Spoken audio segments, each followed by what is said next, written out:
সংযম নিশ্চয়ই করছেন, কিন্তু এটা কিন্তু প্র্যাকটিসেরও মাস, বিভিন্ন ধরনের ট্রেনিংয়ের মাস। এবং এই রমজানে আমাদের পরিবারের মধ্যে নতুন কিছু কালচার ডেভেলপ করে, নতুন কিছু অভ্যাস ডেভেলপ করে, এবং আমাদের খাবারের শিডিউলের মধ্যে পরিবর্তন হয়। তো এই যে কর্মকাণ্ডের মধ্যে যে একটা পরিবর্তন আসে, এই পরিবর্তনের ক্ষেত্রে পুরো পরিবারের যারা গার্ডিয়ান, সেই গার্ডিয়ানদের রোলটা কী হবে সন্তানদের প্রতি, সেটা নিয়ে যদি একটু বলতেন। ধন্যবাদ, সুন্দর একটি প্রশ্ন।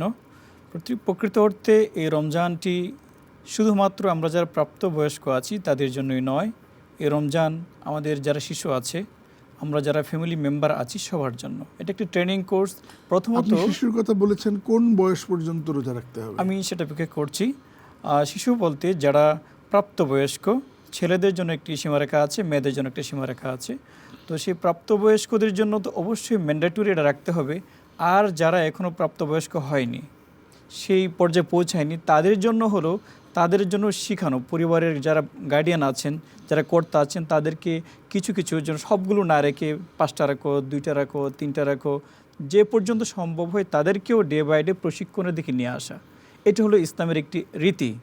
তো একদিকে রমজান যেমনিভাবে আমাদের ফ্যামিলির ম্যানেজমেন্টকে শেখায়, যেমন আল্লাহর নির্দেশ অনুসারে কুলু ওয়াশরাবু হাত্তা ইয়াতাবায়্যানা লাকুমুল খায়তুল আবিয়াদু মিনাল খায়তিল আসওয়াদি মিনাল ফাজর, যে সকালে খাওয়া, যে আমাদের যে সাদা লালিমা বা সাদা রেখাটা, এটা যখন পর্যন্ত প্রকাশ পায়, কালো রেখা থেকে সে পর্যন্ত খাওয়া, আবার সুম্মা আতুইমুস সিয়ামা ইলাল লাইল, এবং সন্ধ্যা পর্যন্ত, রাত যখন প্রবেশ করে, যেটাকে আমরা মাগরিব বলি, ইভিনিং বলি, সেই সময় পর্যন্ত সেখানে খাওয়া।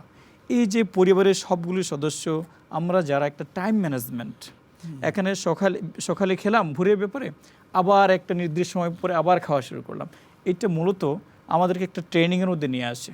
এতে করে একটি সমাজ যেমনিভাবে আপনার একটা সুন্দর সম্পর্ক গড়ে তোলে, ঠিক তেমনিভাবে সময়ের ম্যানেজমেন্ট, সমাজের ম্যানেজমেন্ট, এটা আমাদেরকে রমজান মাস শিখায়।